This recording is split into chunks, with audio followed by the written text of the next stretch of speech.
All right, you are tuned into W, capital S, lower S, W. Now let me stop. Anyway, ETM Hotep. We're live, so I want to welcome everyone who's watching now and who'll be watching archive uh, to our Friday, Freestyle Friday, and you're hanging out with the Seshew, mdw-ntr. And our Freestyle Fridays are fun exercises where we test our memory in identifying glyphs or teat, as they're called, images in the Seshew, in the Seshew mdw-ntr, as well as our memory of identifying words and their meanings so that we can translate. And we do this without the help of any sign list or any dictionaries. All right, so that's what separates our Fridays from Divine Words Wednesdays. All right, so these are fun exercises. And so any participation in the chat, the YouTube chat, the chat is open. So any participation, we'll try to keep our eyes out for anyone who's chiming in. All right, so we have a couple of pictures that we'll go through. But before we actually move forward and begin, what we've adopted is to recite the offering formula, which is traditionally called a Hotep Dinasut formula. And let me put that on the screen.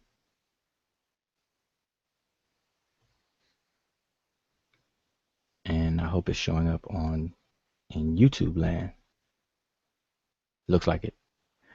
All right, so this is the Hotep Dinasut. This is a generic formula. Some of the formulas are shorter than this, and some of them are longer.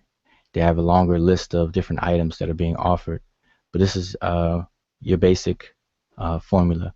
And on the top, you'll see the Seshew mdw-ntr, which are the hieroglyphs. And then in the middle, you'll see the diacritic transliteration of those glyphs above it. And then at the bottom, you'll see the translation. All right, so I'll just recite it. And then I always like to point out that the pronunciations that we use, that we all use, are not meant to be historically accurate. These are just conventional pronunciations so that we're able to talk about these particular words, but it doesn't change what they mean. All right, and these pronunciations were made of a standard or convention among early Egyptologists by placing an E in between each of the consonants.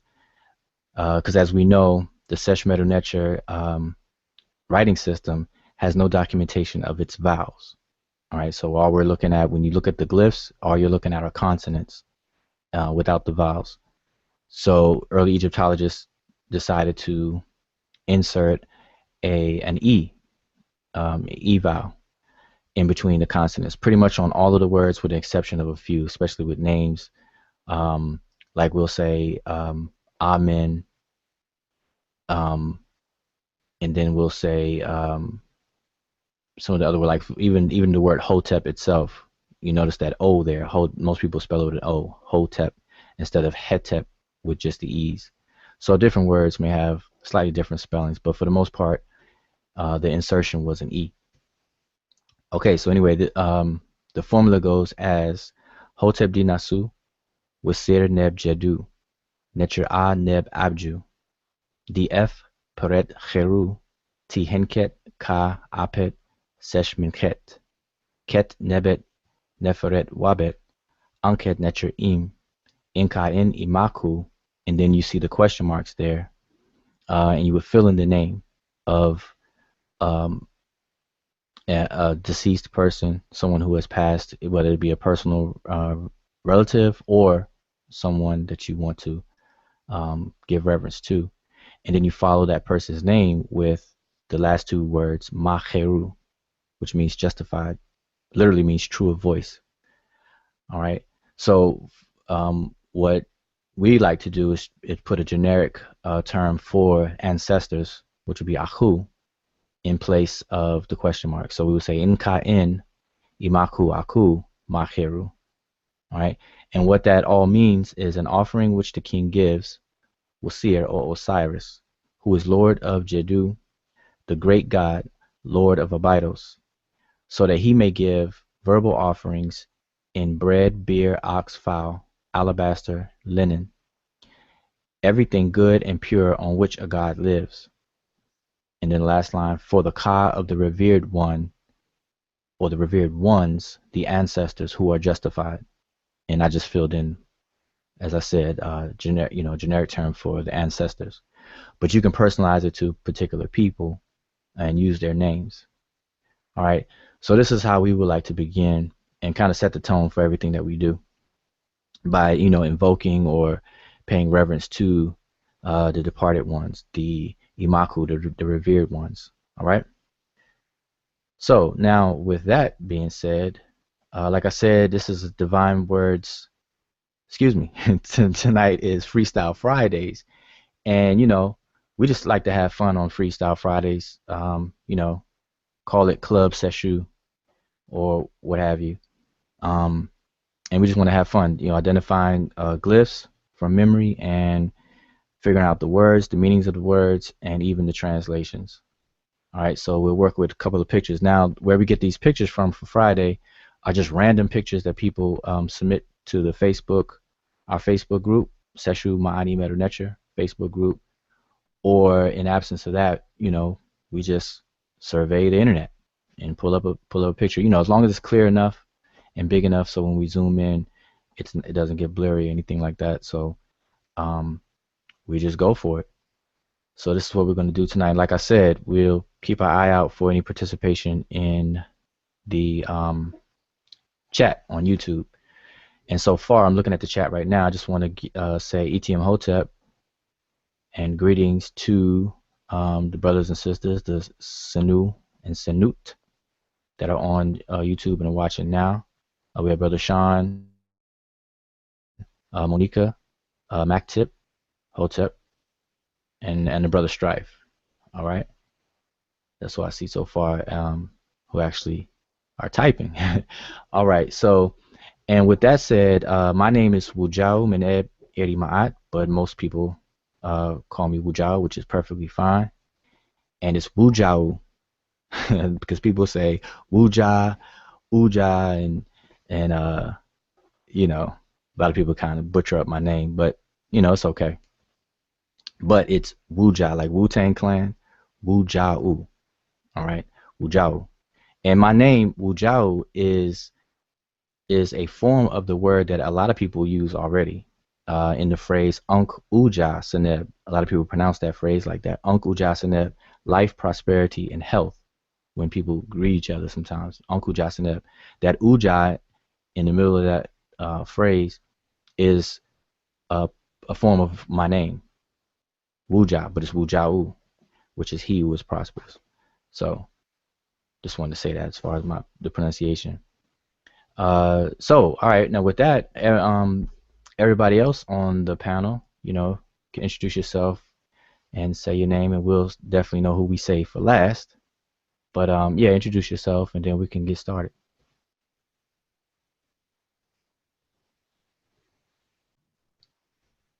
ETM Hotep. This is June. Welcome and peace, everybody. Thanks for tuning in. Enjoy the show. Say Hotep. All right, got a little Seshew in the building. All right. Yeah. Hotep, this is Tonika, and yeah, definitely welcome and enjoy. This is where I need music right here. ETM Hotep, Duahu, Hekanu In, Amen Grapta, Kwai Sekum. I go by the name of Kofi Paisai. We're glad that you all are tuning in, and we all just want to welcome you all. All right. He said ETM Hotep Sep Paseju times 9. All right.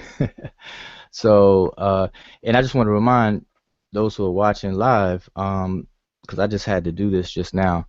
On the YouTube video part, you see the cogwheel on the video. You may have to set the settings because I don't know why it defaults to 240. The setting got 240, but I always have to raise it to 480 or 720 so that you can see the video clear. All right.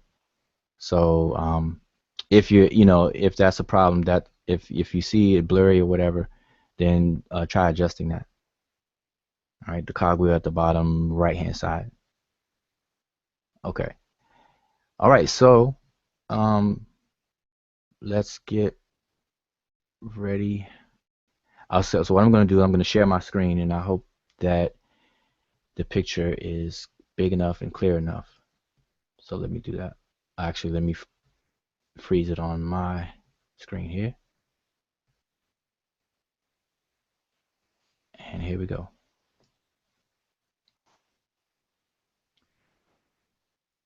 So yeah, if one of you all can just let me know when it comes up, just to double check.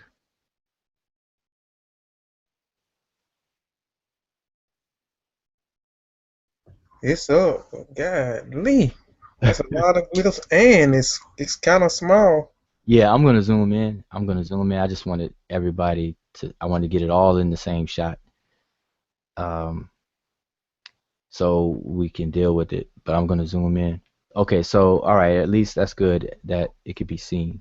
All right, let me make sure, see how it looks. Okay, all right, and I see Brother Sean say he's already on it. All right, well then, Sean, if you're already on it, then go ahead and kick it off for us. Go ahead.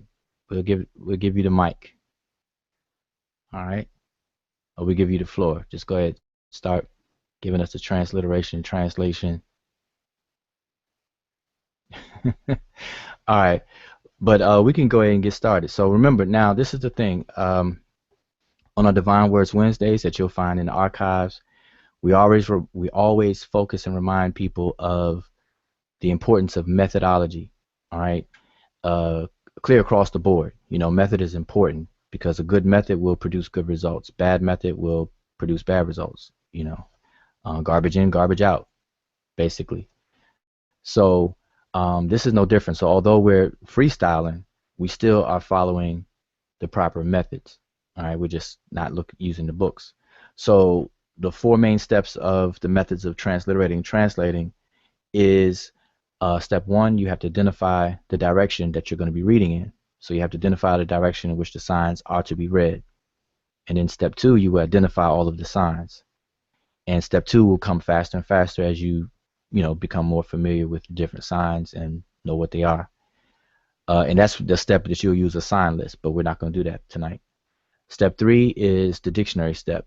Basically, you're grouping the signs into patterns of words, and then you look them up in the dictionary. So we're not going to be using the dictionary tonight. And then step four is the final step where you walk away with a sensible translation. All right, so that's the basic method that everyone goes through. Some faster than others. All right, but like I said, we're not skipping any of the steps, but we're just not utilizing any tools of the sign list or the dictionary. All right, because we did that, and would be a takeaway from the freestyling. All right, so I see Brother Sean says that it's vertical, right to left. All right, let's see if that is true, since he wants to jump ahead and kick it off. But I did ask him to kick it off, so that's good. All right, so anybody on the panel want to speak to that? So Sean says that it's vertical, which is columns, and left to right. I'm sorry. What did he say? He said vertical, right to left. Right to left. Hmm. All right. So does everybody agree with that? Yeah, but you'll have to zoom in a little bit closer. Okay. Yeah. Let me zoom in. So okay. So now if it's vertical, right to left, then that means the beginning. Oh, let me turn my cursor on. All right. That means that we're going to start over here. Okay. So we're going to follow Sean's direction this time. So I'm going to try to zoom in on the right hand side. So let me zoom up, and move it over and down. And I don't want to get it too big. All right. So here we are. We're at the top right. Okay. So all of this over here. And I'll scroll up and down as we need to. But I believe this is as big as I can get it without it starting to get a little fuzzy. So, okay, now with Sean's recommendation, we would be starting from the right because he said it's the vertical, which are columns, and then it's right to left. So we're going to start over here. This is our rightmost column. And okay, so now if that's the direction, that covers step 1. Step 2 is to identify signs. So I guess now at this point, and this pretty much goes for everybody, there's a certain set of signs that you definitely should have memorized by now. If you haven't memorized what's called uniliterals or monoliterals, which are glyphs or teeth that are representative of a single consonant, if you haven't memorized those, and it's 24 in number, 24 different signs, but there's 25. They represent 25 sounds. If you haven't memorized that, then these kinds of exercises will probably frustrate you. Okay, because it's definitely mandatory to memorize the monoliterals at the very least, and then the rest of the signs, the different biliterals and triliterals, you'll start to memorize them as you use them, as you see them. All right. So we see a lot of the monoliterals in here. So like, for example, if you see my cursor, we have the reed leaf here, quail chick, raised bread loaf, water ripple. All of these are the monoliterals. What other monoliteral am I missing that I see real quick?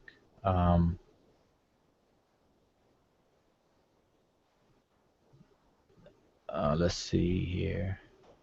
Quail chick. Okay, we have the horned viper. We have the folded cloth here in several places, but I'm just showing one example here. We have the looks like the hill, which will represent that Q in transliteration format. We have the owl here, the open mouth over here. All right. So, and there's a horned viper again. The hill, the Q. Let's see what else. Oh, here's the hand. Okay, so those are pretty easy, or it should be at this point, definitely. So does anybody on the panel want to start identifying some other ones? I'm sorry, where y'all at? I identify some. No, just anywhere. Just point me, whatever sticks out. Well, okay. Well, I'll tell you what. Let's do the first column then. Right, right here where the ping. What is that pintail bird at? Okay, I see the pintail bird. Um, the arm. Mhm. I guess that's the vulture up under it, right? Yeah, the vulture. It's the quail chick. Okay, is that the quail? Okay, okay, yeah, the quail chick. I guess in front of the quail chick is that the something that's dealing with the I forgot what it's called. It's dealing with the boat. The aha. I know it's A capital H lowercase a. Is that what that is? It Yeah. looks like it is a mast or something like that. Yeah, that's what it is. Aha. Yeah. So I see the mass. Hold on, let me click back onto you. Okay. We have our Boat. resident glyph specialist, Sonet Tonica. The boat up under it Okay. Yep. with the 3 vertical lines at the bottom of it. Mhm. The uh, head, oh, the face. I mean, the face. Mhm. The quail. I mean, the bread loaf. The vulture. Mhm. The reed mat. Mhm. The water ripple. Mhm. The arm. Yep. I have no clue what that is at the bottom. I don't know what them things is. All right. Uh, I don't even know what that thing there is right there. All right. I guess look like the cross planks. I may be mistaken. Look like the cross planks. Is that what that It is? could also, mm, Huh?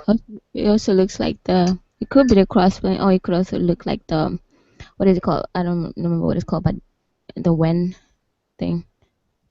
Mhm. That's what it Yeah. looks like. Because if that's wind, then the thing above Yeah. it would be the rabbit, the hare. Mm. Okay. Mhm. Well, the water ripple up under that. uh, the reed leaf, water ripple again, the bread loaf, the quail chick, the with a face, Mm-hmm. the single stroke, the Mm-hmm. open mouth, and the arm. Arm, okay, the seated man, the open mouth, the face, this open mouth, and I don't know what that is up under the open mouth. All right, good. Now this obviously this area is damaged. You can see it's either water damaged or some kind of damage there. And these are the things that we are gonna run into and face. Can't do anything about it.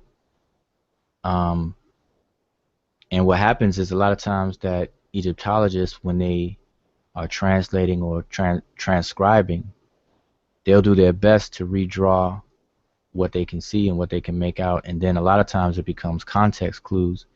And what's also helpful in these situations is a lot of the different inscriptions in Kemet overall in general, and definitely specifically in the tombs, they're redundant, especially for a certain era of time. So like for example, the Middle Kingdom tombs, or at least in the different areas. So you have like the Valley of the Kings, the Valley of the Queens. You have the tombs or the necropolis or cemetery in Abydos. Certain tombs will have these common themes. And like for example, the book of what they call the Amduat, which is Duat, which is that which is in the netherworld or underworld. You'll find that in like 4 different tombs. Um, some of it, the text is abbreviated, shortened. Some of it is extended, but pretty much the same themes. So a lot of times these damaged places, you'll have cross references available to you. So, and this is just a reality that we have to deal with. But all right, so that's good. Just to kind of show that step 2. Identifying the signs. And like I said, we're not using the sign list. We're just basically going off of memory. Does anybody else want to point out some other signs anywhere else? Just some random signs. Like for example, I see Kepler beetle here. Here's the milk holder.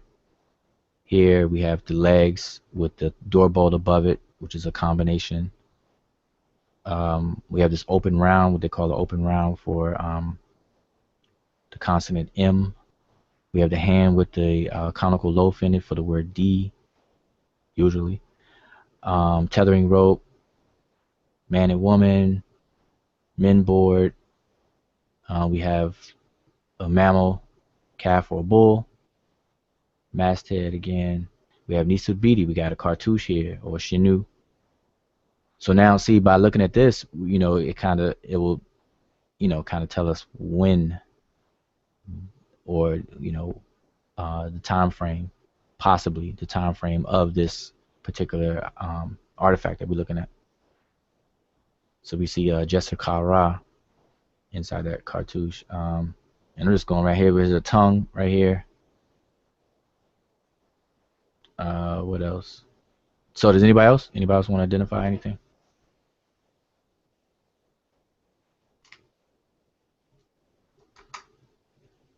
Nope. All right, let's see what they're saying on the chat. All right, so let's see. Let me scroll up a little bit. Is the top separate from the rest? Looks like to me that's a row and the rest of columns. Yeah, Brother Strife, that's what it appears to be. Um,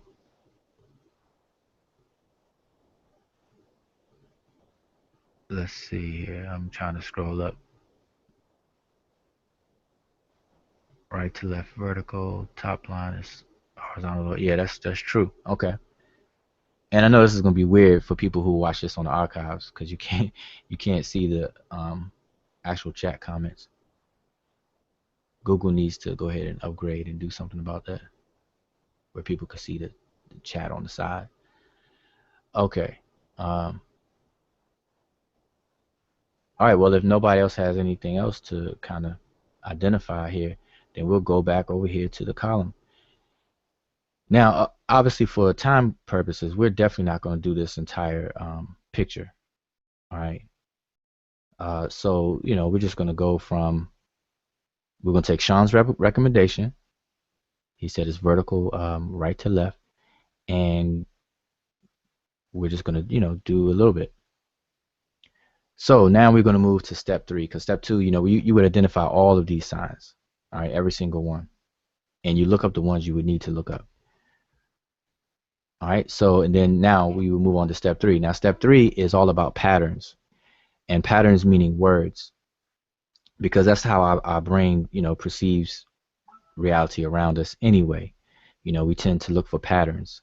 It makes us most comfortable. So when we're looking at a writing system, we tend to look for patterns, repetitive patterns. And so when we see words more than once through repetition, then we'll know, okay, that's a word. In English, we have the benefit of having spaces as word boundaries. But in Seshew mdw-ntr, there's no such thing as spaces, no commas, punctuations, and anything of that sort.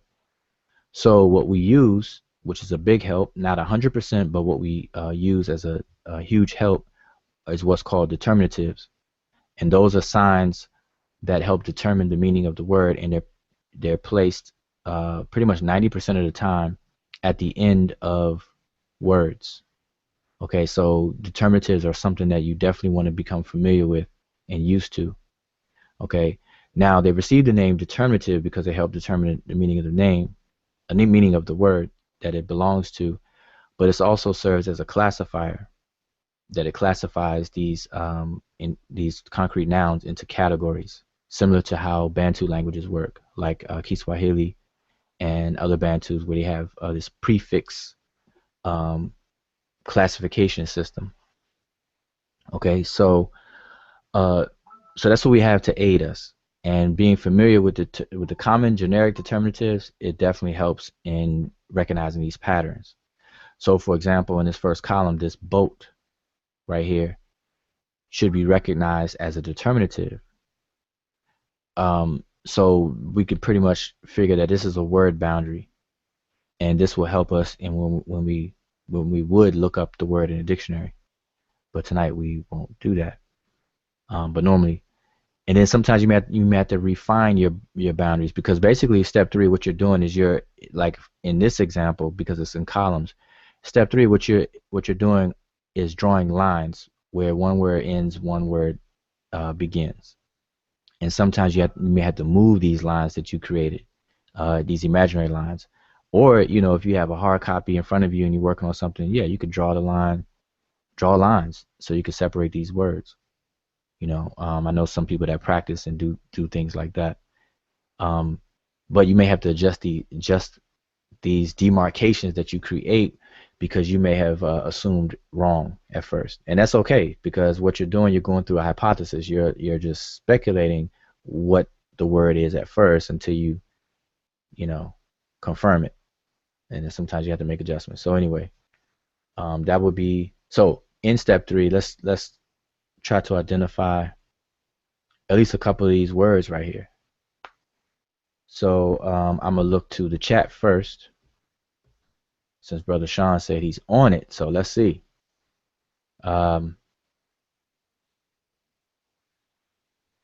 Let's see. Real quick. Don't want too much dead space, because I know people that's watching the archive, they're gonna be like, "Whoa, what are they doing?" And I don't see anybody giving it a shot. All right. So, anybody on the panel want to kick it off?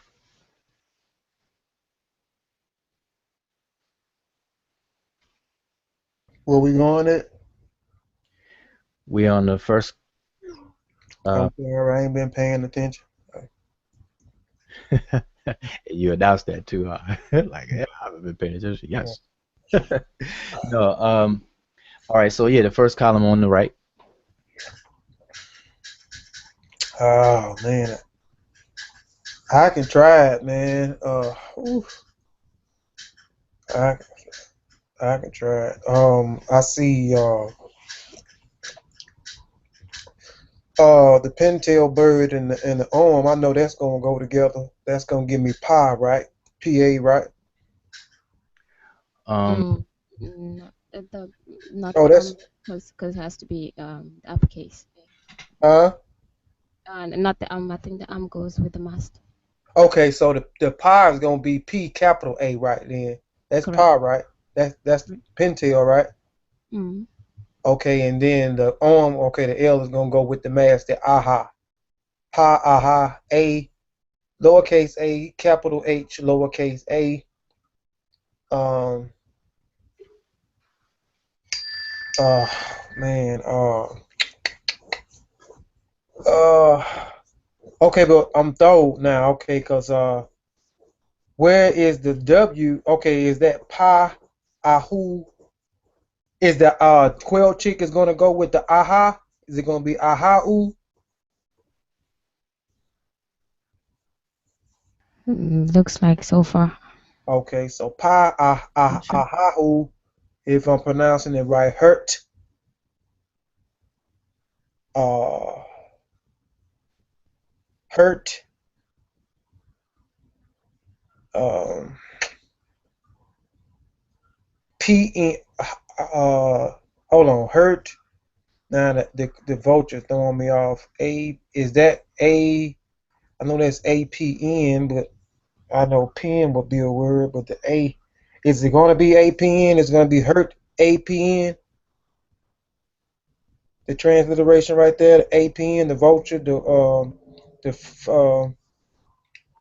the reed mat, and the water rip. Oh, my phone keep going off. so you hear, right?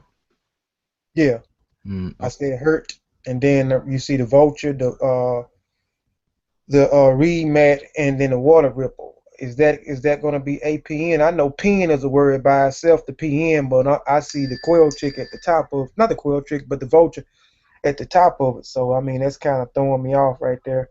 So is it going to be APN? Well, we don't know. See, that's what I'm saying. So that's why I was saying what I said at first. Usually in step three, when you have your demarcated glyphs in order to create these words, sometimes you have to make adjustments. So like you may then make several passes. So the first pass you may say, okay, well that's, to me it looks like it's possibly APN, and then we have the arm, so APNA, and it looks like two reed leaves here, side by side, but it's That kind of was going to be APNA, APNA. I mean APNAY. right tentatively. Yeah, that's So I'm saying, Yeah. um, and then if you don't know, if it doesn't jump out at you from your memory, which is why we're doing Freestyle Fridays, then obviously you would look in the book. I mean, look in the dictionary and try to locate the word, um, and identify the word. But absent of that, then you can go on, and maybe some other context will trigger you to know what this word is. So that's how. Well, yeah, we'll just go with the APNAY, right? Oh But man. now I just want to say this now. Uh, Now if this is pa, the word pa for the article, definite article the, Mhm. then this is a boat. Then this is saying pa ahau, which is the boats Mhm. or the ship, the boat. And if that's the case, then this kind of gives us a clue, a hint that the era of time that we're dealing with for this particular inscription would be New Kingdom, or relatively close New Kingdom. And the reason why I say that is because you have a different form of the language, Rani Kemet, that represents itself in some of these inscriptions where you have the definite articles. Because when you get into older Rani Kemet, what I refer to as Renwer Ni Kemet, which would be the older speech of Kemet, there was no use of definite articles. So to me, this is what would I would in other words, I will keep that in mind as I was doing this, that this is a different period of time. So you have a little different, slightly different changes in the grammar and everything. Um, that may pop up. So you know, we study older Rani Kemet as opposed to the later. So some of these things may be a little bit may not be able to recognize some of these things. Hey, man, y'all excuse me for a second, man. I need to take this, man. Can somebody finish that for me, man? I need to walk up here and All right, take this real quick. no problem. All right. Let me just check the chat. I don't know if you all are keeping an eye on the chat. I'm like going back and forth, and I know that it scrolls up. So just give me a chance to catch up with everybody. Um,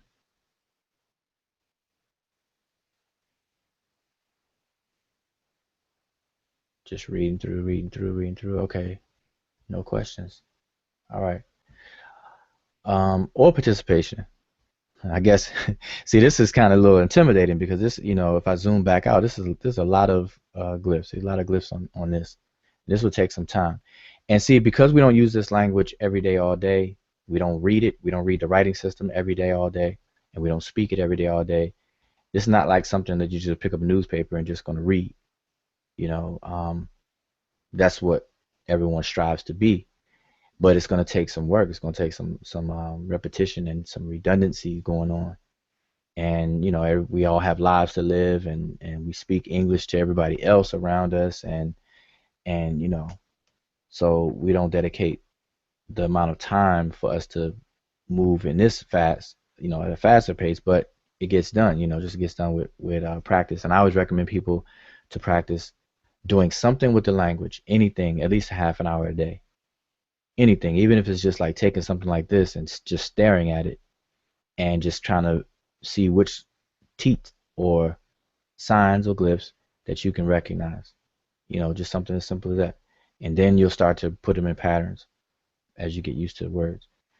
But what I wanted to point out, let me turn my cursor back on, is okay, there's a phenomenon that's called retrograde writing or inscriptions. Now, we know the rule, the general rule, which is pretty much the same almost all the time, but there's exceptions. And the exception is called retrograde. And retrograde transcription is when you read in the right direction, because this, like for example, this is facing to the right, and we always read into the glyphs. So to give you the impression that you're going to read into the glyphs and you're going to go from right to left. But what retrograde does, and there's two kinds of retrograde. There's columnar retrograde, which is dealing with columns, and then we have rows. And columns, you would still read from right to left, but the column order itself would be reversed. So although you would read into the signs per column, but the columns would be in reverse. So instead of starting over here, thinking this is column 1, you would start over here, and this would be column 1. So you're going to read from right to left within the column, but the columns themselves are ordered in reverse. So this should be column 1, next column will be column 2, and so on and so forth. And the question always comes up is, how do you know that? And this is what gives it away. Because you start normally, because you start with the majority of what's true. And the majority of the time what's true is you read into the signs and you start from there, which is what the brother Sean recommended, vertical, right to left. And when you start doing that, you do your transliteration and translation, you try to make it make sense. And then just to check yourself, to verify and confirm, you go over to the other end of a group of inscription, or you know, a group of glyphs that constitutes an inscription, and you do the same thing with the first column there, and then you compare the two, and you'll find that if it's retrograde, it's going to make sense starting from the back. And if it's not retrograde, you'll find that this just starts out of nowhere. It's just saying, you know, the ships, it says, you know, pa ahau haret, the ships over something. And then you want to go here and try to see what it's saying, just to have that comparison. Oops, excuse me. Just to have that comparison, so you can verify yourself. These are like, self-correcting ways, or ways to self-correct yourself, or ways to correct yourself. That's what I mean. So, so let's see. So let's do that. So we kind of went here. We have ahau haret. Then we have which is like a vulture, pen, i.e. If these are two reliefs, it'll be a y. Then we have winin, Yeah, I'm too. itu, hair, ra, and we have ra would be and we have the seated deity. We kind of see this faint sun disk right here, so it's probably ra in terms of the divinity or the deity itself, most likely, because it's damaged, and and then it's pretty much damaged under there. But then let's go over here and do the same thing here, and then we can kind of verify. So I don't know if people in the chat are following along with what I was saying. I hope that makes sense.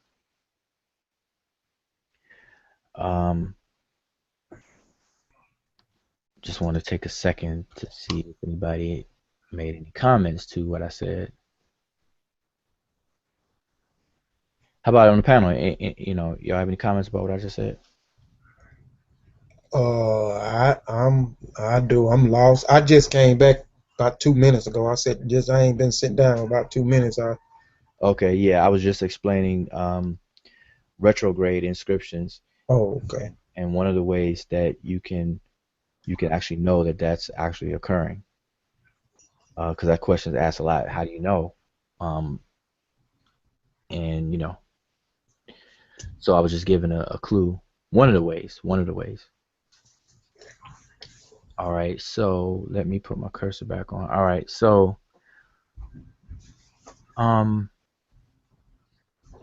wow, this somebody wrote. I guess somebody carved their name into this picture here. I mean, not the picture, but the wall, or whatever the case is. Okay, so let's identify some signs in here. So how about anybody on the panel? You want to identify any signs? Just identify some of the signs in this particular column.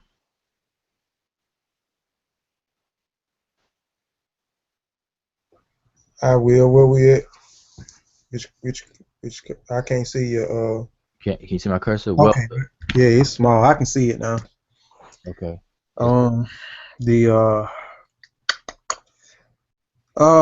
The face, the open mouth, Mm-hmm. the sky, Mm-hmm. the arms, arms and the I forgot what it's called, but I know it's the arm with it's pedaling the a rowboat pedal or something like the arms with the pedal. I think that's, but I can't remember exactly what it's called. Okay. Okay, the water ripple, the reed leaf, the bread loaf, another reed leaf, the seated man, the three lines behind it, the moon, the tied skins, the folding cloth,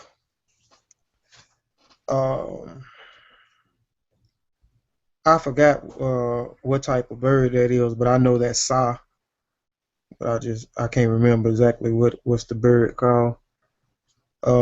Single stroke behind it. The reed leaf, the seated man, the foot. It looks like the same bird, the Sa bird. Well, no, that's not the Sa bird. That's going to be I can't think of the name of the bird, but is it GB? Is it Gib? Is that the bird for Gib? It doesn't quite look like it. I don't know what kind of bird that is right there, but I know that's not the side bird. But I know it's I can't think of the other bird because I know it goes with that foot. Whatever that word is, it's gonna go with that foot right there. Probably. Is it the bar? Barge? I don't think it's the bar. because that foot is gonna go. It's a complement when it's gonna go behind. It's gonna be whatever that bird is. If I'm not mistaken, the ending word is a B, so it's gonna be a complement to that bird. But I don't know what bird. I can't remember exactly what was the name of one of those birds. I was just looking at them birds the other day. Saber? Yeah, keep in mind that phonetic complements don't 100% come after their bilateral triliteral. So keep that in mind. So it doesn't necessarily have to be that B, that foot may be a phonetic complement to the bird. Because remember, sometimes when the, one side of a teat or a glyph is straight up and down and tall, they may graphically transpose. So we got graphic transposition and honorific transposition. Okay. Different times. So I'm But just. that's very rare though that we see it all the time though like that where the complement comes before. I know we have them, but I mean I don't never see them all the time where they in the beginning. Some of them do, but we don't see them a lot though all the time though. Well, I'm saying with the ones that I be seeing, I see the complement behind it. But I mean I have ran across a couple of them where you have the complement in the front. Well, we just have to be mindful. Yeah, I think I think probably. Oh, sorry to interrupt. I wasn't Go ahead. here. Go ahead. No, I was just saying that usually it would appear behind if the signs are probably like small and narrow and stuff. But since the foot it won't sit well at the back. So it depends with what kind of sign it is. If there's tall ones, it probably might appear in the front. All right, yeah, and what I was gonna say is when it comes to birds, you have to remember that you have to, deal with graphic transposition because of the birds. Like you said, if it's a small sign, it's usually behind or under that belly part, especially the vulture. We see that a lot with the moot vulture, the other vulture, not the G1. And then the quail chicks usually comes behind if it's a smaller sign. But now, the leg is actually not a small sign. So I'm just saying, keep it in mind. It doesn't necessarily mean that's the case here. But I was just saying, you gotta keep that in mind. But I think you almost done with this column. Yeah, the water ripple, the vulture, the platform, and the oar. That's it. Okay. All right.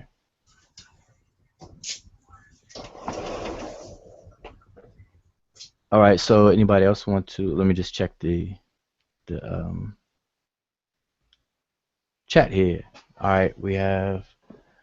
I said really foot. This is Brother Sean. Really foot water ripple. Yeah, you mentioned the folded cloth, right?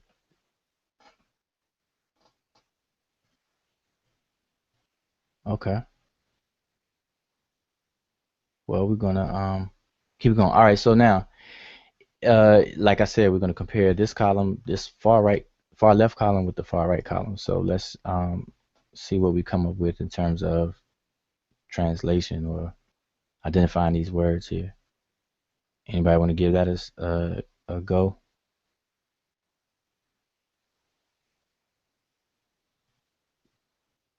Just by the way, though, you can kind of see the grid that was created prior to carving these different glyphs.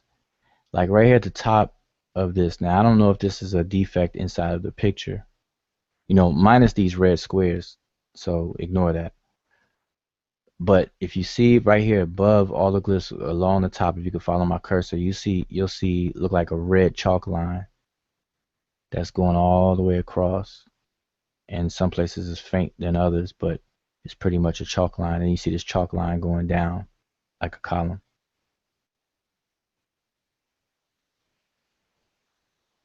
And the scribes did this to form. Yeah, you can see it here, especially. You can see these red straight lines going down, almost like somebody pulled a chalk line. And the scribes did this to create quadrats, which are rectangle or square sections, so that they can make the glyphs appear to be nice and aesthetically pleasing and things like that. All right, so I just noticed that. Just wanted to point that out. All right. So yeah, and keep in mind that the scribes, the what do you call them?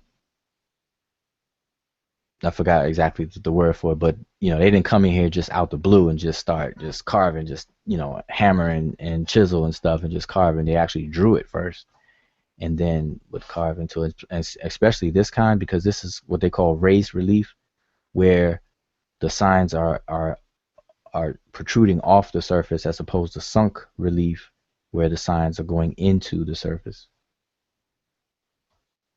All right, so you definitely have to draw this kind of stuff first. But so anybody on the panel want to give it a shot in terms of translation or even transliteration? Either way. Either way.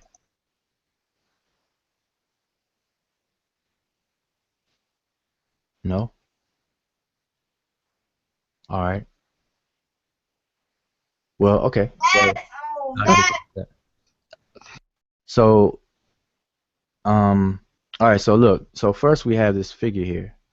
Not first, but we can't ignore this big figure that's staring right at us or sticking out.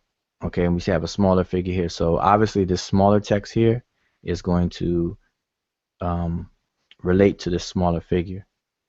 9.9 times out of 10, this small inscription is going to coincide with this smaller figure. And the bigger figure, all of this text here is going to coincide with this figure here. We can kind of speculate that at first, or let's assume that at first. All right, so now what sticks out to me is the sa, because we know this means son, and it's usually going to be son of. Now we should be familiar with it when it comes to kings, because it'll say Sa Ra, and you have this sun disk behind it, Sa Ra, and then it will have inside of it Shanu, a name. But when it's not a king, it will have Sa and then a name. But its name here, but this is most likely a name of describing somebody as the son of somebody. So we have IBA, and it's Ibana. Ibana. And if it's Sa, so son of Ibana, and then we work our way up. Now I'm only doing this because of what's recognizable, all right? But normally, obviously, you would start and work your way down because you'd be using the books and dictionaries. But you go with what you recognize first. So this is the sun. This is Mes. Yeah, right there. Is that Ames right there with the moon at the top? Would that be Ames? Right. It would be Ahmes. Mm-hmm. So this is a person's name. So it's Ahmes, son of Ibana. And then when it's usually a name here, now this is just a clue. Now you'll find this out on your own as people, and this is for the listeners. As you work with these different inscriptions and things, you'll find that a lot of names don't stand on their own just as a name. A name is a person is usually known by their name and then some kind of epithet or title or job description or something like that, especially the tomb owners. Because we only have but so many tombs, even though there's a lot of tombs that Egyptologists, archaeologists have dug up and everything like that. But as far as that, compare that with the population of all the people, there's a lot of things that are missing. So these tombs are elaborate. These tombs are people who were in a kind of a higher echelon of administrative duties and different things like that in some form or fashion. So a lot of these tombs that we'll see will have not only persons' names, but their titles, their job titles or something to that effect. And I say this to say that working away. So I'm for this working kind of backwards based on recognition. So we have Abana, and then Ahmes Sa Abana, which is Ahmos, the son of Abana. And I'm saying what I said before because most likely everything up here is going to be a title for this particular person, Ahmos. So, and what gives me that indication is this first word here, or her. And it's with this determinative here, it's usually used to make somebody in charge of something, somebody the overseer. Instead of the word emirah, which would be overseer, this is an alternative for emirah. Instead of emirah, it'll be her, which itself means to be over or upon, on top of something. And then this here, like Brother Kofi, like you said, this is dealing with what do you call it, ships and rowing. And if you look at this glyph, this glyph kind of looks like those hats that Asians wear, Asian people that we see in maybe martial arts movies. And it looks like a staff, looks like somebody that's what was that game? Mortal Kombat. What was the character? Raven. Fight, finish him. But it looks like the hat that will wear. That's just how I recognize it. But it has nothing to do with that. But these are people that actually row the boat. They provide the engine for the boat, the movement for the boat. So this particular person, for this particular word, would most likely be, and it's pluralized. So he's the chief or overseer or over a group of people that deal with boats. The people that actually row the boat, and then the name Ahmes Sa Ibana. And that being the case, it makes more sense that this is retrograde inscriptions because it starts off with the person. And then I can quickly look in this next column. There's nothing down here. Next column, I see Jed F, which means he said, and then Jed E. He said, I say.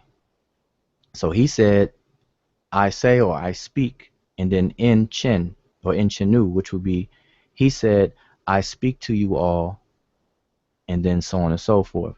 So this kind of translation of what I'm seeing makes more sense if this is the beginning of this inscription.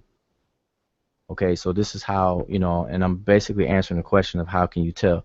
It's a lot of different ways you could tell with retrograde inscription, and it's a lot has to do with what is going to be making the most sense until you actually know for a fact that this is retrograde. So just kind of wanted to give that those kind of clues there. But this is what I would see first. Jet F, which would be he said, and then Jet E, Ni Chinu, which would be I said to you all, and then whatever is said. Obviously, you see D, and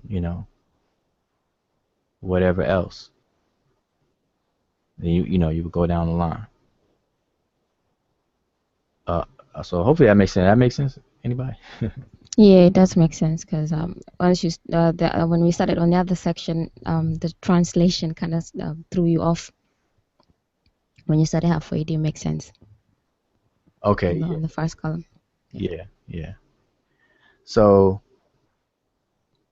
so I mean, let me turn my cursor back on. So now, like I said, we don't have time to do this whole thing, so I'm just gonna say what I recognize. So we see Jed F, which would be he said, Jed E, he said, I speak, and then Ni Chinu, which would be or Chin, would be to you all, and then we have the word remich right here. This is the word for what the Egyptians called themselves, remich. So he's speaking to all the people because the word remich also means people. It's a generic word for people, humanity. But in the eyes of the remich, it was, within the domain of the Nisud Biti, so to speak. So he's speaking to all of the people. All right. So we have the word remich here, and we got the plural. You see the plural strokes and everything. All right, so just wanted to kind of fill in a little bit of that. Does anybody see anything else in that column? What's the next sign?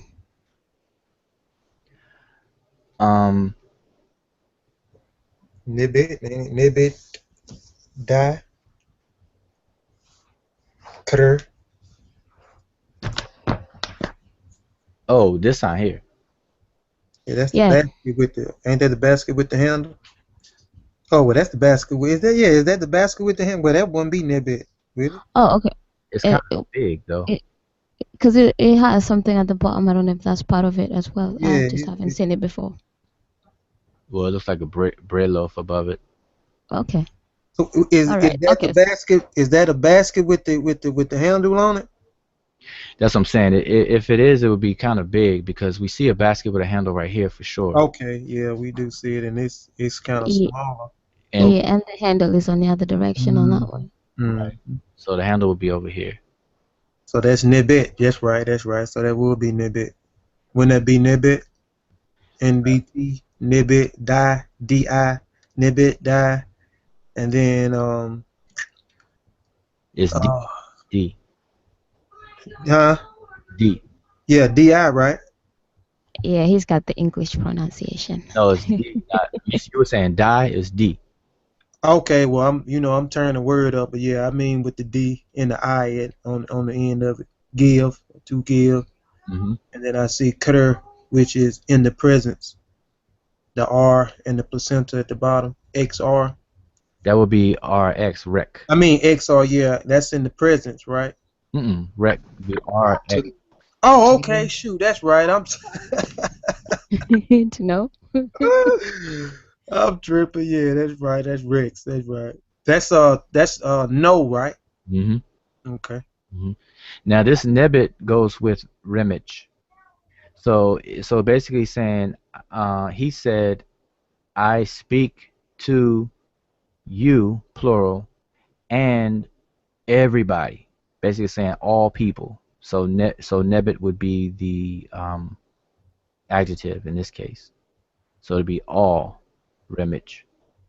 All right. Okay. Remich Makes Nebit. sense. I ain't even lie. If I had my tools and was doing this, I sure would have it'd have been towed up. I'd have towed it up. Yeah, but see, this a good these are good exercise. Now this is hard. This is harder. This inscription, like I said, we just grabbed it. I grabbed it like 5 minutes before we um went on the air. I mean, when we went live from the group, because these squares, these red squares are made by the brother I am Brokeeper, brother Vincent. So he just posted it in the group and I grabbed it. And this just happened to be a long and it's pretty difficult. It's a kind of difficult inscription. So, I just wanted to kind of have fun with it and, use it for tonight. But yeah, this is a little hard. No, yeah, but it's nice. It's a nice one. Yeah. But see, it just kind of lets us know, we have to know, we have to keep a lot of things in mind. We got to be flexible, because the brother Sean had recommended first that it was vertical, right to left, and that's perfectly normal because that's exactly what it does look like. But then once we probe into it, we find out that wait a minute, this is retrograde, and then and this is kind of a later period, because we're dealing with definite articles, if that's the word pa, because you see the pintail duck in flight right here where my cursor is, and over there on that first column that you were talking about Kofi. So He said it was what now? He said it was Did you say he said it was horizontal? he said vertical, but he said right to left. Oh, okay. Coming from here.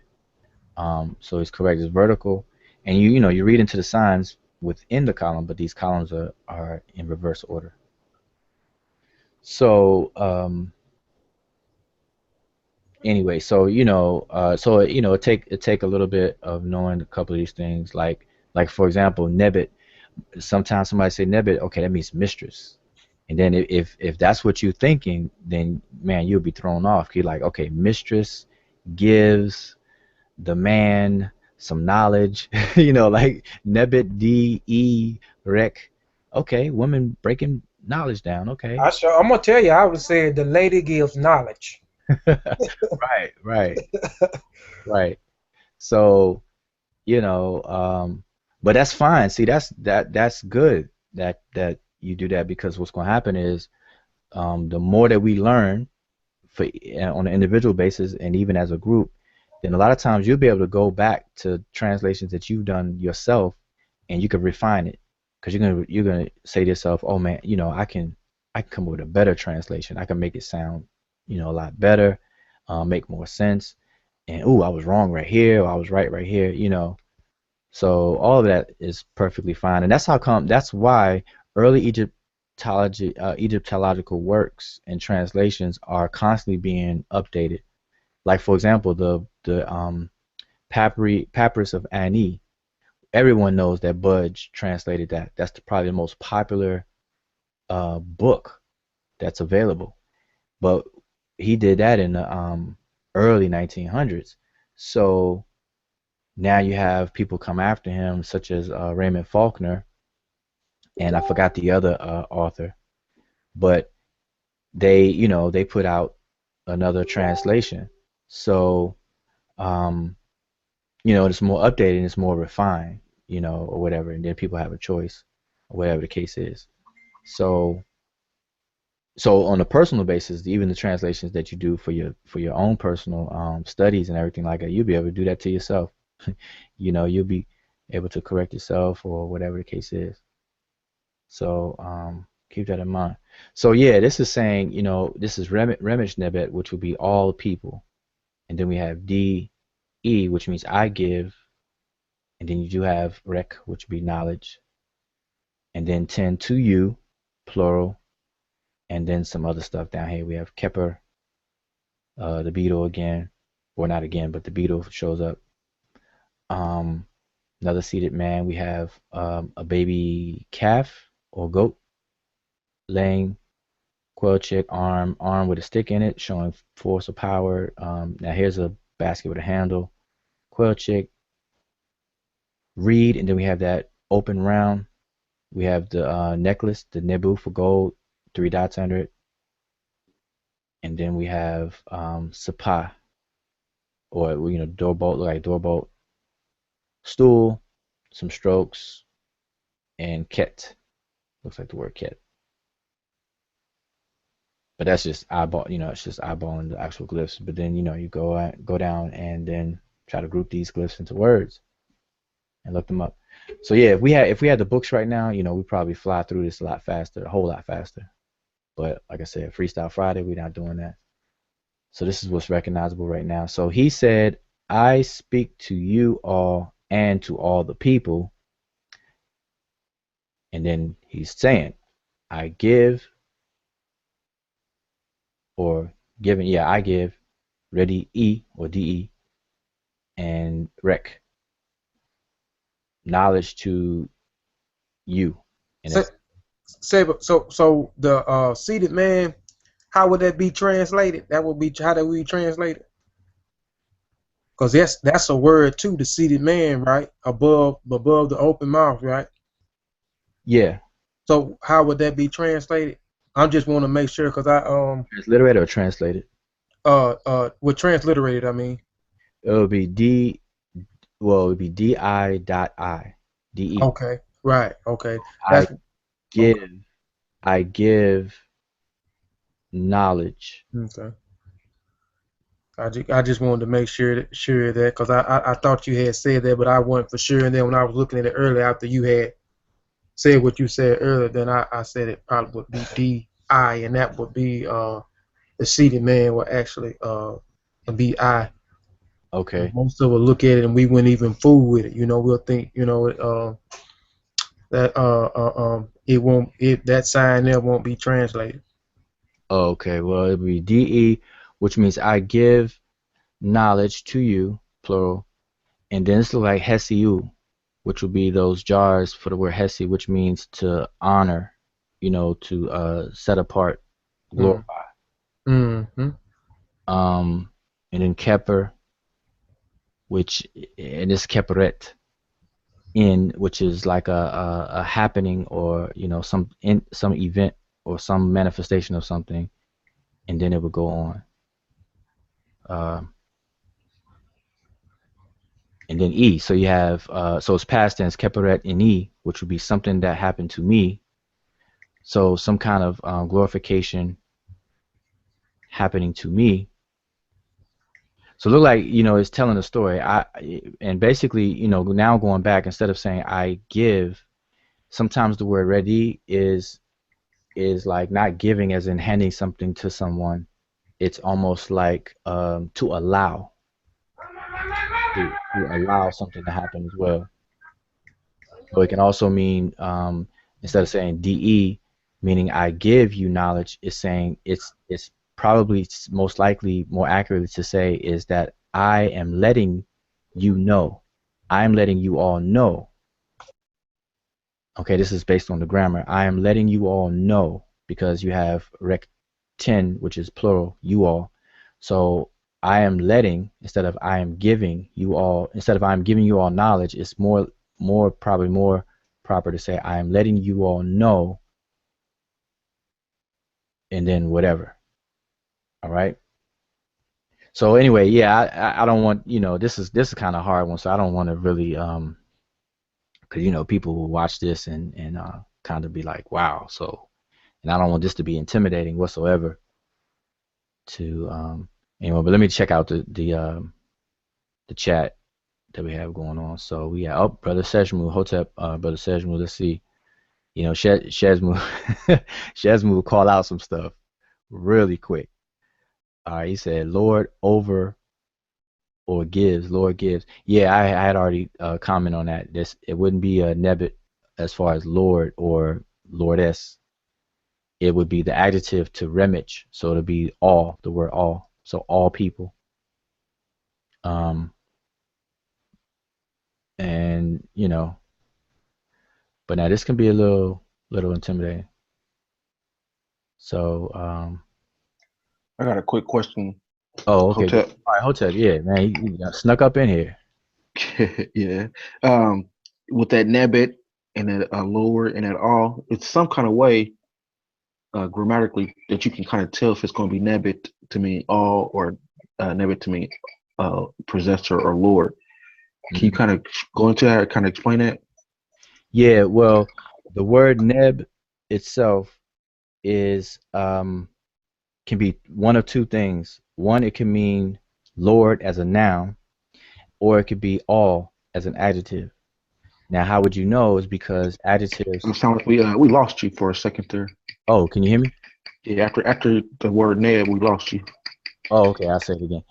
Yeah, the word neb can function as a noun or as an adjective. As a noun, neb means Lord, and it would be in front of whatever's being said. So you would say, Lord of, like, for example, Neb Medu-Neter would be Lord of Divine Words, and that's a title of Jehudi. Or, Neb Tawi, Lord of the Two Lands. But now if it said Tau Nebu, I'm saying all the lands, because Nebu would be an adjective and it's following the noun that it modifies. So one of the quickest ways to figure out which one it is to ask yourself, is it an adjective describing the word before it? In this case, it would be remich.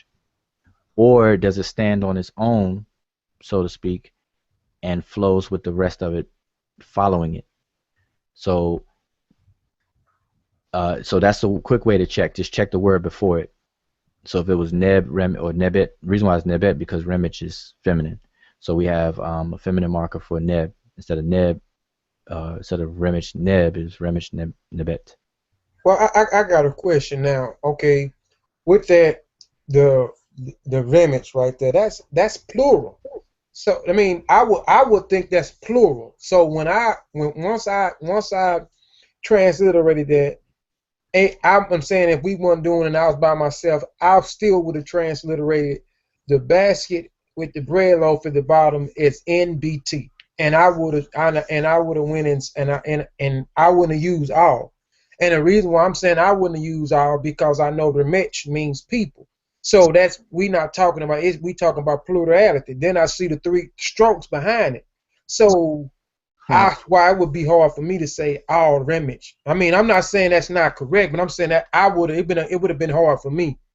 No, but that's a good point that you raised, and I'll explain this real quick.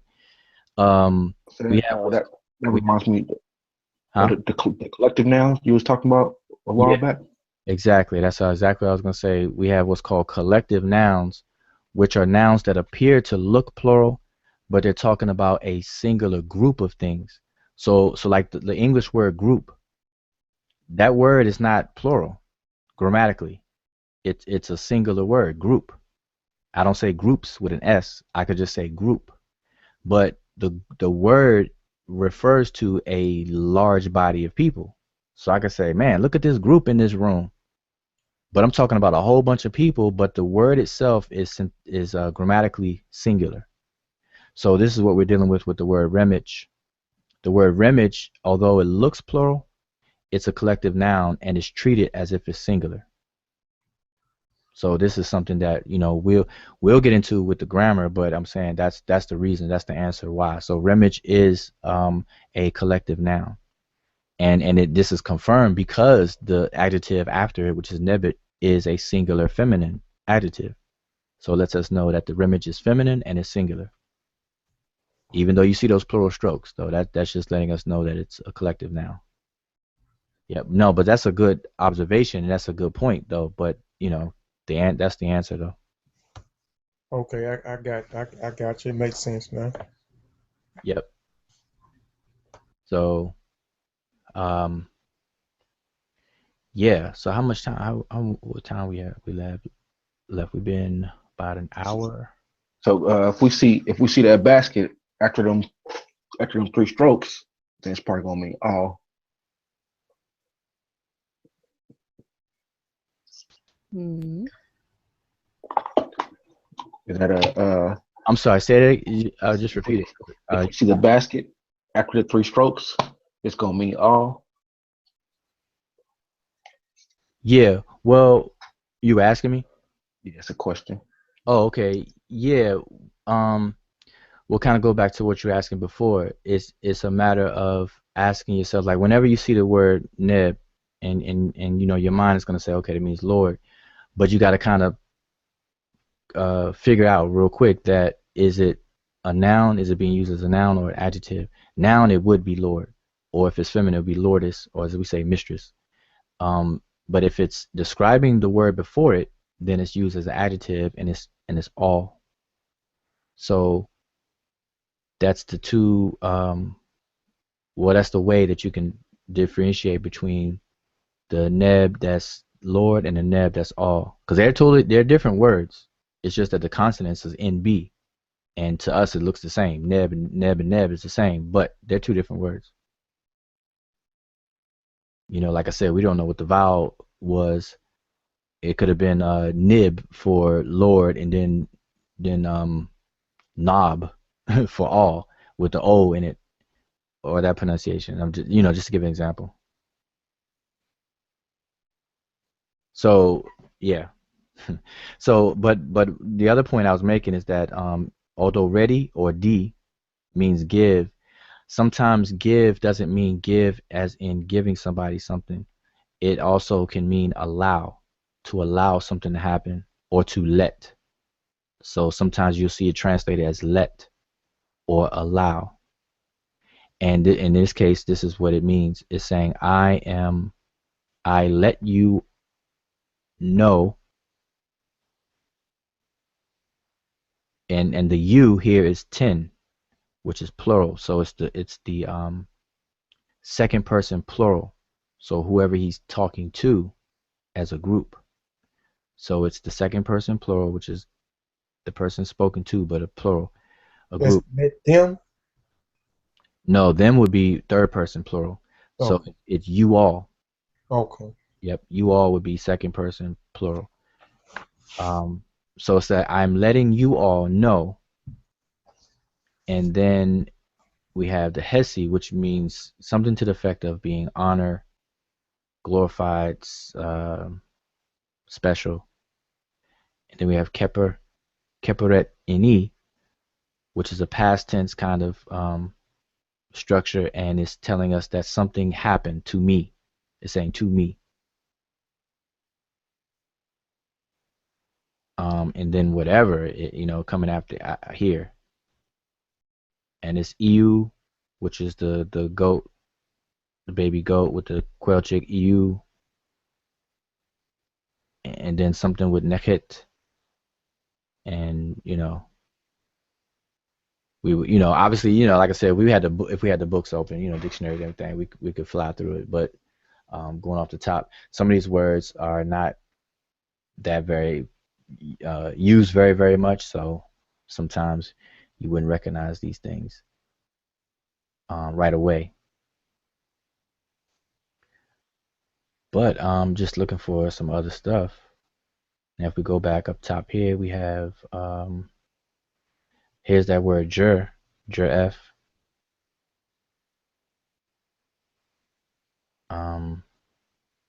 Me, omitet.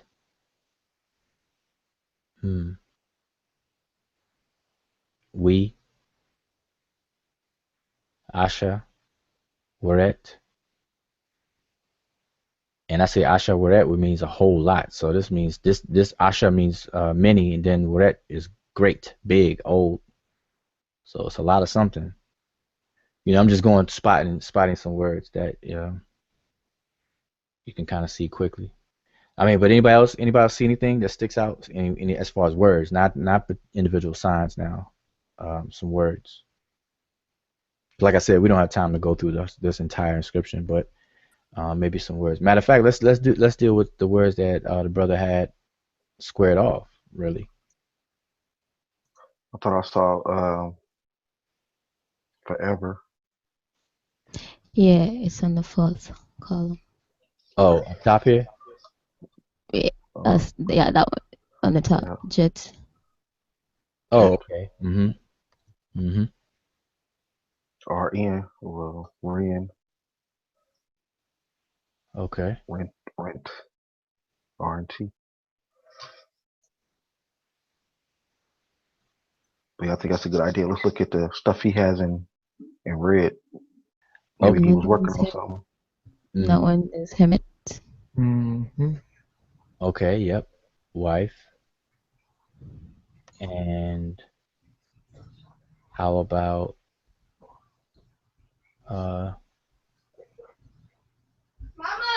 this one here? This would be good. Oh, they said Uncle Jasanib. That should be an easy one for.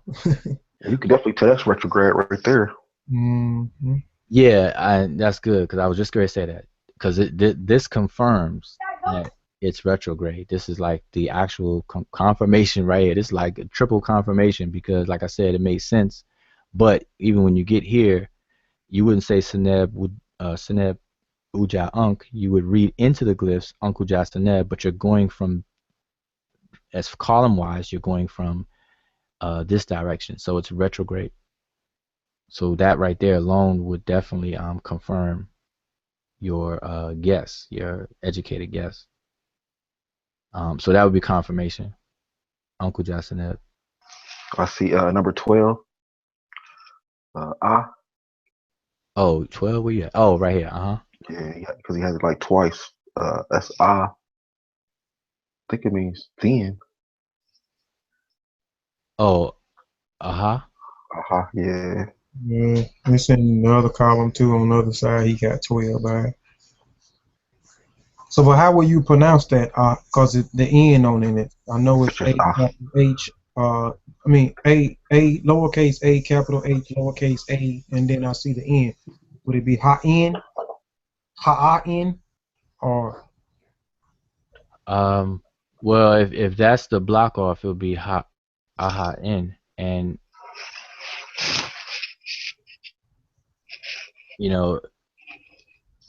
yeah, I mean, you would kind of have to figure it out, but you see this arm with the shield here, so it would have to be a word that's dealing with some kind of activity.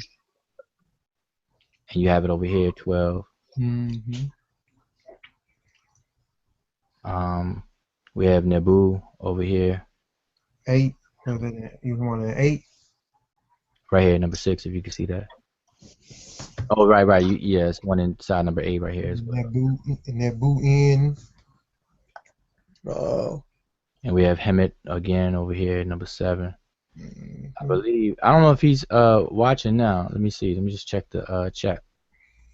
Is that Hemet? Is that plural? Those strokes up under that Hemet? Yeah, it looks like plural. It's plural. Sean saying new picture. Okay, I don't see the brother whose picture this belongs to. It's the brother Vincent.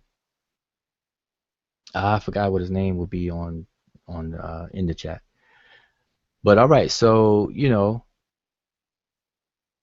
anything else? Because like I said, we won't be able to go. Let me see. Let's see what we can recognize here. Here's NE, meaning to come or to bring. Nebu again, 6. Let's see. Now these places. It was something right here, number 5. This is like it's saying Nekeb. That's like a shortened form for Nekeb. It was another picture, another place he had on here too. Over here? Yeah, right there. Yeah. Now,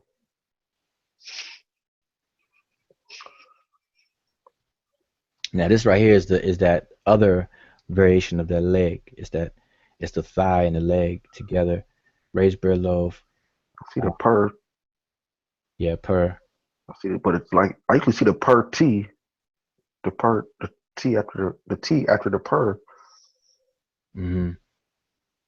And we have hut here.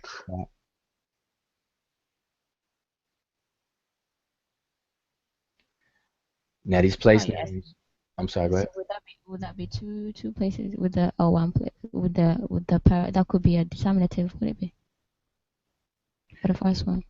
Right, maybe because a lot of times the temple complexes would consist of a few words, like you have hut ka pata would be a place. Then you have min nefer, then you have hedge. Forgot where it says the white walls, place of the white walls. So some of these temple complexes will have a more of a phrase, a phrase as a name for it. So this Yeah, could when All right. after the location. WN. win. Yep, right here. Mm-hmm. Yeah, So man, I'm with Sean on this one. it's like next, next. Yeah, this would take some time. So like even in Shinu, we have Jessica Ra. I saw some Shinu down here. Not over there. Where were they? Yeah, right here. But it's kind of damaged. We see Neb, and that looks like Neb Peti Ra. This is like the word for petty. So it's probably Neb Peti Ra. So you have Neb Tawi. So here we have Neb Tawi. Now Neb Tawi, this will be Lord because it's Neb and then it goes into what's under it. So it'll be Lord of Tawi, two lands. Neb, the Lord of two lands, Neb Peti Ra. No, it's number 9. I said. No, this is actually Set would be a place. What's the? Yeah, it wouldn't be like Osset, but it'd be a place. 'Cause it's like per. Yeah, that has the determinative for place, yes. Mm-hmm. Okay. And here's that place again that we saw. Where was it? Yeah, up here. So this place and this place is the same. Those are identical. And yeah, so he numbered it number 1, and he identified this as the same number 1.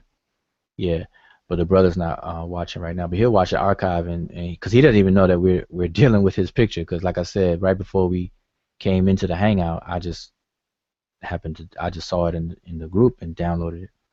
So It's a really good inscription. It has a lot of vocabulary. I like it. yeah. Really Yeah, I like it too. Yeah. It's a nice picture. I like how the Sesh jumps out. Yeah, let me back up and show it. See, it's pretty big. I like when it jumps out as opposed to going in. Oh, It right. looks like it's jumping out. Yeah, they call it raised relief. So you like the glyphs that people can erase. Yeah. Because you know, Ramsey he wasn't playing, boy. He dug in to the stone, you know, like you almost fit your whole hand inside of some of the carvings. You know, from some of the pictures I've seen. I'm sure you saw it on your trip where the carvings are real deep. It's Yeah, like they super deep. It's crazy how deep it is. right. So he's like, nope, my name is gonna last forever. I am Ramesses. Ra gave birth to me. You know. But anyway, so let me just check the chat, see what's going on. He said, y'all quiet. Number 9, that was a T. Is that Ptah? Wait a minute. Let's see. You know, Shazmu will call off some names real quick. He said number 9. Ptah? No, if that's what he's referring to. Yeah, this will be set, as we were saying. Set. Set meaning ST, transliterated ST, and it means a place. All right, so, we definitely wouldn't have time to go. Now over here, this place, let me zoom in. Number 10, as the brother has listed as number 10, looks like Shemau, right here. The divinities or the gods of Shemau. All right. All right, he said next picture, but I actually don't. Oh, we have Kofi's picture, but we can kind of quickly. Let me pull that up. So I'll stop sharing my screen and pull that picture up. Who is that, Sean? For next picture? No, No. no, Sean. They were saying next picture, next picture. Oh, okay. But okay, so I'll stop sharing my screen and I'll share another picture. This is a smaller picture. Where we at? Where we at? Now, Kofi, you just now gave it. Let me see. I think it's because Sean would like to work on this, so Yeah, he no, doesn't want us giving away all the. that's what I'm thinking too. I think we should let him do his Yeah. on Wednesday. That new picture ain't gonna. I mean, it ain't like this, but I mean, it's the glyphs clustered, and I looked at the got the picture last night. I was gonna actually start on it last night, but I fell asleep and didn't get a chance to start on it last night. But the glyphs are bunched together, so it ain't gonna be All right, easy. so that's the plan. So Sean, we're giving you forewarning. Divine Words Wednesday. Yeah, that's what's up. That's what I'm thinking. That's a good idea. Divine Words Wednesday. Uh, Special guest Sean P. All right, there we go. Yep, got it all figured out for next week. Excellent, Iker, our good brother, our Sin Nefer Sean P. There you go. This is man, this is crazy because it got him going different directions at one point. Mhm. So Oh, you know what? Matter of fact, Sonnet, Monique. I mean, I say, yeah, Monica. Um, yeah, she has a picture from the museum. Uh-huh. Yeah, there we go. She has a picture from the museum. So, yep, Monica can also chime in, share her picture and explain it all to us. We'll sit back and listen. That'd be good. All right, good. See how this is working out? This is good. This is good. Yep. All right, excellent. you said sit back and listen. Mm-hmm. I Exactly. I want to ask questions like step one. Can you show me step one? Can you show me step two? Not Yeah. for us, for the audience. Yeah, I mean that'd be good. I'm sure piece of cake, Monica's a pro, so she'll fly right through it. But all right, so we got this other picture up. We could just kind of just identify some things and see what's going on here. Um, Now let me try to blow it up. Let me turn my cursor on and widen it up and see if I can. bringing that. Okay, yeah. Hopefully that's a little better. Now, the glyphs themselves are pretty big anyway. So, all right. Now, can y'all see my cursor? Dang, I don't like it's working. Can you see it? Chill. Okay. Okay, yeah. Now, see, this one is definitely, you have the glyphs going in multiple directions. So, okay, so Brother Sean, since you gave step one and the other one, what do you have for this one? And for us, as far as step one? Now, obviously, we see multiple directions, so I don't know if you can direct me, but okay, I'm just gonna circle this area over here on the left. So on the left-hand side, basically all of these glyphs. What can you tell us about that for step one?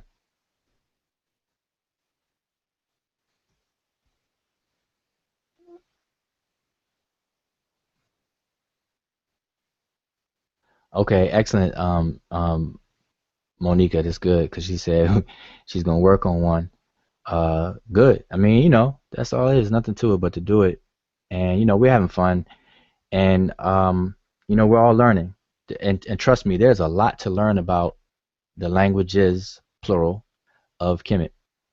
Okay, there's a lot. The information, the data is always coming in. The information is always being refined. We can't get stuck in one thing because we have to remember just real quick. We have to remember that Egyptology as a scientific endeavor or legitimate study was in the hands of people that were not in close proximity to African cultures and African languages. So now over time, we have a lot of African homegrown Africans or people that are from the continent or at least directly from the continent who grew up in initiatory settings among their own communities and things like that. They speak multiple languages. They speak their mother tongue. They speak the colonial tongue, be it French, English, or whatever, Portuguese, Spanish. Um, and so now, you have a wave of scholars and a wave of scholarship that is coming from an African perspective, an African viewpoint and everything. And they're revisiting a lot of things that the early Egyptologists have said and did. So a lot of the information is being refined. And so sometimes it gets into a tug of war with people who only focus on what's already done, and they maybe have a hard time accepting the new information, and I know I see the struggle with these African scholars with what has been the consensus, and you kind of going against the grain, and then there's a pushback as well. There's an area of these sciences that still have a little racial overtone to it, um, where they kind of try to discredit African scholars under a broadly painted brush of, yeah, these African scholars, they just want to make everything black. They just want to make, Africa black, language black, Kemet black, black, black, black, black, black. But they really don't actually critique the information. But it's slowly happening. It's happening. Matter of fact, there's an actual book that now the thing is they critique the information years later. So for example, Dr. Theophilo Benga and Shekanta Diop back in 1974, they dealt with the issue of language and the racial makeup of the ancient Egyptians. And it's years and years later, you have some people who will write reviews or critiques on that kind of work. And it happens years later, but there's some books out there that are favorable, that agree with Obenga and Diop and things. But even these people are, they're not readily available. They're not, can't go to Barnes and Nobles and it's like right there on the shelf staring you in the face. So, it's our job to kind of keep up with the information and push it. All right. So anyway, I know I kind of went off on a tangent, but back to this. I was trying to give Sean some time.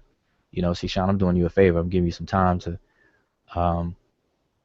let us know. So let's see. Sean has okay, Shesmu chiming in. Shesmu, right to left. Yeah, that part I pointed out. He says vertical. So Shesmu has right to left vertical, which means columns. And I don't know. He said he beat him to it. Mm, He said right to vertical. left. Who? Mm, Now, just real quick, let you all know, the quickest way to abbreviate that, we usually say VLR or VRL, like vertical, right to left, whatever. Because y'all using text messaging language, and I'm trying to figure it out. Direction come first. Direction come right. first. Yeah, Yeah. you see some guys saying. I see some saying vertical. I see some saying horizontal. Well, it's definitely horizontal on this. It's horizontal. Yeah, I mean You go if vertical, they you'll look at crash. right if they look at the glyphs, you know what I'm saying, and look at some of the wordings and put some of the wording together, then you'll know it will be. You will know it will be horizontal. I mean, when I first looked at it, I just got to pick it. I was, like I said, I was gonna start on it, and I had just looked at it and glanced at it, if just to try to get the direction of it real quick. Yeah. But how I got the direction of it was I guess that's the spinal cord and the backbone, and then I seen the placenta behind it and the open mouth. So I know that's a word right there. And then I know I guess the reed leaf in front of it is the eye. So I put the eye and the backbone and the spinal cord and what's the name together and created a word. Just looking at it. I mean, I hadn't did anything to it. Just looking at it. So that's how I would notice. If I was doing it myself, that's how I would notice it being horizontal and not being vertical. Yeah, Okay. you pretty much want to look at the animals, the birds, and the people pretty quick, and that will just lead you in the right direction. What I use is I use the quadrant, and also look at the sinews are going to let you know as far as if it's vertical or if it's horizontal. Yeah, see, all those are very good points, and I hope everybody's listening and taking mental notes of that. But like the overall umbrella thing to do is not to say, but in addition to what you all said, the overall umbrella thing to do is to just ask yourself what is most aesthetically pleasing. So, for example, if I was to try to make this vertical in columns, then is this really aesthetically pleasing? Because you see how the glyphs will be kind of off-centered and kind of Mm, jagged and it's stuff like that, sloppy. It's right? It, very it would sloppy. it would be sloppy if that was the case, if I was trying to mentally do that. But now I switch it up, like, okay, then I ask myself, is it horizontal? And you see how all these kind of fall right there on that baseline right there, and you go up and it's a nice, and this group right here is all on a baseline right here. So overall, you first ask yourself what's most aesthetically pleasing, and then you can go into all of the other things or all together. But that's definitely one of the questions you want to ask yourself. What's most aesthetically pleasing? Because remember, the scribes were very, very particular about that. Um, and they did it in as Brother Antoine said, quadrants. Now it's not quadrants, but it's quadrants because it's rectangles or squares. Uh, Yeah, I think it's the other smaller signs that kind of might throw somebody off, but they'll just have to recognize that, I guess like when you have where you have the placenta and the mouth and things like that, somebody might look at that and start to reading it like vertical and stuff like that. But like Antoine said, with the quadrants and stuff. yeah, definitely. So that's a good point. So Antoine is on it with the It's quadrants. it's still funny though, cause you got them two Wheatleys facing each other. Yeah. So you have If you look at the word, that's what I mean. You will know it's split. It's two sections. You will see that you will know that just looking at it, I may be wrong, but me just glancing at it, I know the reed leaf mean I. Then if I know what the spinal cord, you know what I'm saying, it could be imaku, imaku. So I know that the I will probably be the I will probably go is a complement to the spinal cord and the backbone, and then it's the same and it's reversed. It's reversed on the other side. You know, it go into the same thing. E my ku cur, and then it goes into whatever the pierce cow skin is, and then on the other side you got the ram on the other side. So that's how I knew it would be splitted. I know that one reed leaf will go with one side of the glyph, and I would know the other reed leaf will go with the other side of the glyph. But it's only like that for the Yeah. first 2 rows. The Huh? rest of it's only the first 2 rows. The rest of it is the same direction. Yeah, but I mean, same thing when you look down at the next. Well, it It's kind just of the first two. yeah, Yeah, it's crazy. Just yeah, the first two. yeah. Because then now Yeah. if I look down, you're right. Because if you look down at the next column, That's crazy. I've never yeah, seen it before. yeah. But the other thing is the figures that accompany the Okay, so inscriptions well, as yeah, well. I see. So Okay, that would also help to know that there's yeah. the split. So when the column and the the is that the what is that called, the column or the chisel, whatever that is, will go with the foot. That would be ab, right? Actually, that Mm. would be abu, right? Yep. Yeah. Abu. So I Yeah, know that will go together. it's those two right there though. That's Yeah, crazy. you're right. So the more like the more you learn. I mean, with the monoliterals, I know Sable stress learning the monoliterals. Once you get the monoliterals down, I mean, you need to step up and go to your biliterals and then your triliterals. So that's that's what I've been doing. I just been trying to make sure that I got the monoliterals down. I need to have the biliterals down and the triliterals down. So when I look at certain things, I can kind of already put things together without even putting my book. Even without flipping the book and looking through the book, I already know I can group some signs together. Now this is tricky because now okay, let's just try to make sense of something. So let's because what time we almost at that 2 hour mark, I believe. Yeah, 2 hours. So we're gonna want to kind of close out, but let's try to make sense of something. Where my cursor go? Okay, so all right, we see these reed leaves are facing each other, and they made an attempt to put it in the middle for symmetry purposes. Um, and because this is symmetrically divided, this one's not. This lets you know now we haven't seen it like this a lot of times, but we've seen it similar in the different stelae where you'll have the behudet, and then you may have some glyphs all over the place, but then you have these different directions and symmetry, but then the symmetry will end, and it would favor one or the other. So this goes together. Um, so if we're going to deal with this side, let's ignore this and just go from the top here. So we would have imak in respect, or imak, and then satet, nebet, abu, nekibet. Um, and then we have naket or naket. So it would go from this line to this line and then right here, because we have to ignore this. Right.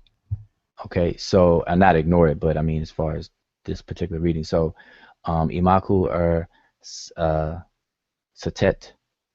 and then nebet, and then abu, nekibet, and then naket. It's a Sable. Let me Uh, ask you a question. Okay, Satet. I see you got Satet from the pierced cow skin, the uh, the bread loaf. So all of that. I mean, so both of those. I mean, not both. I mean, so the bread loaf and the seated woman goes together, because I know that is Satet by itself, STI. So is it STI? Is that STI just the pierced cow skin by itself is STI, right? It's a triliteral, right? ST. Oh, so okay, it's ST. mhm. Okay, okay. All right. So, but that will go with the seated woman will go with that also. Yeah. Okay. Okay. Hmm. I got a quick question. Okay, go ahead. Hmm. I thought I saw moot. Is that not moot? No, yeah, I mean it's the vulture for Moot, but it's Nekibet. Because remember, you have a Nekibet and Wajet that's on the baskets as the Nepti, the two ladies. This is half of the two ladies, and this would be Nekibet. She's on a basket. Yep, Okay, the basket's there. yep. So, and you know, this is a name that kind of you just get you used to seeing this way if you ever deal with inscriptions with Nekibet in it spelled out a lot of times. Now these are two places actually. So we got mistress. So Nebet would be mistress of Abu, which Antoine, I'm sure you know what that is. Um, as far as the location, right? Uh-huh. Yep. All right. So what is it? Abu. What? What? Abu? Nah. Your favorite place. What? Efu? Oh, nah. I'm saying your favorite place, like I know your favorite place, but no, I mean the place that you showed us pictures of. On our last hangout. Elephantine. What? Yeah, Elephantine? yeah, Abu?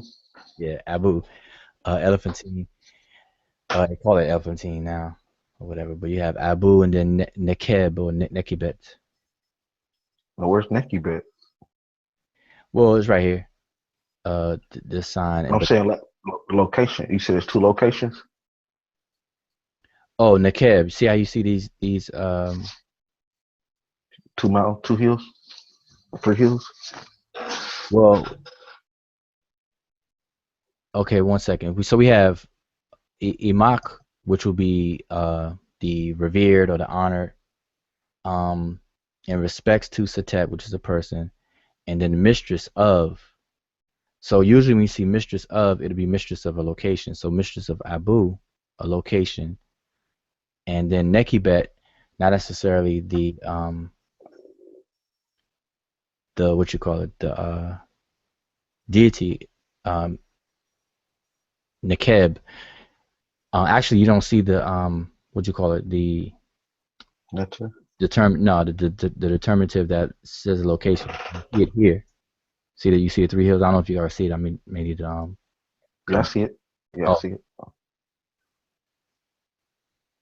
so it very well may be speaking about one place, and then Nekibet, the actual divinity or Netcheret or deity itself, but mistress of a place, particular place.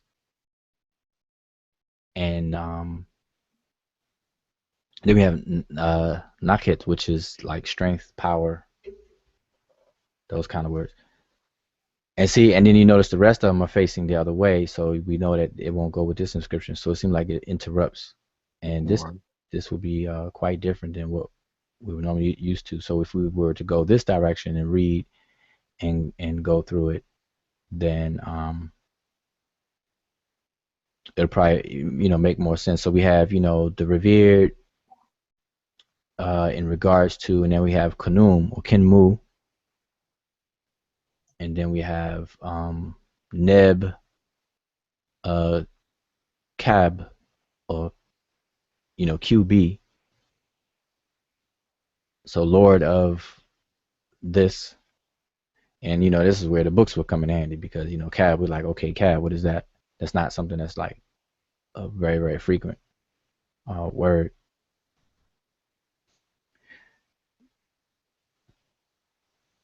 And then we have what we have here. We have capital HW, and then we have something with water. Location. Right. 3 hills again. And usually a water with the hills, the water with the hills is kind of unique. We don't see it much, but usually with the water and the hills together for Mu, if this was by itself, it'd be Mu for water. And then we have the hills. That combination usually alludes to, and this is probably why we don't see it a lot, but it usually alludes to the rocky parts of the water, which today we call cataracts. So this may be the area of the cataracts. Okay, either the first cataract, second cataract, or whatever, but most likely probably the first cataract because that was still in the territory of Kemet itself. So, and I'm just going off the top of my head, but this is what this would pretty much indicate. All right, and then we have her, and then Abu again, or elephant, Abu. And if that's the case, then we know geographically, like we know, geographically that Abu is near the first cataract. Elephantine is near Right. Aswan and all that stuff. Where leading on down to the first cataract. So it's almost repeating the other side, or actually giving more definition to the location or something. Mm. So we have reverence reverence in regards to Setet and reverence in regards to Kenmu or Kanum. So we got two things going on. And now, as far as the Shinu, just real quick, so we can kind of close out. Where or does anybody know this particular name? What's the name inside the Shanu? Yeah. Yep. Nebu Kaura. Okay. Yeah. Yeah. Exactly. And so there you have it. You see it repeated over here. Nebkara. Nub Kaura. Yep. Kaura. Because we have Neb Kara, but then you got Nebu Kaura, which is somebody different. And I believe that's Amen Imhet. As far as what we would know them by, as far as the Sarah name.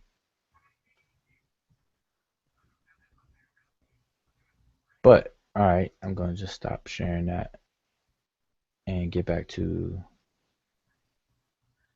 here. All right, so let's open the floor to have a little bit of chit chat for a second, because we already passed the 2 hour mark, and I don't want to make we don't make these too long. So let me see what the chat is saying. Let's see if Shesmu. I know Shesmu was going to town on that.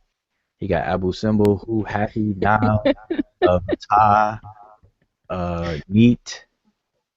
He's calling them off. Boy, Heru, Enpu, man. Boy, he's like who, Heka, Sia, Af, Seer. He's naming deities in the underworld, boy. Nah, I just always mess with Shesmu. But okay, so he said Marie. I think Brother Strife saw the word Marie, saw the word Ka. Yeah, and it's kind of weird. I'm trying to follow the chat, follow along, and looking at the screen is kind of hard. So, and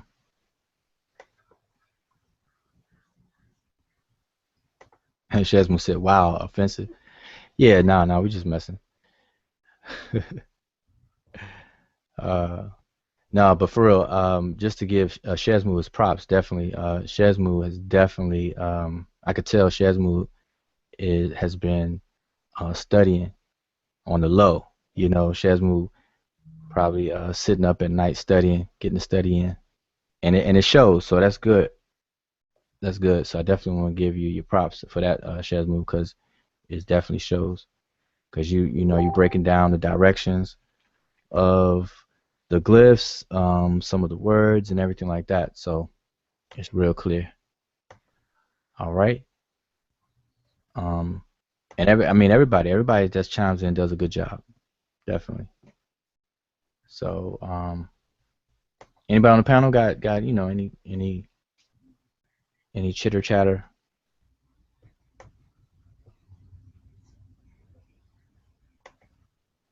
Cause y'all know me, I'm MC Iron Lung. I could talk forever.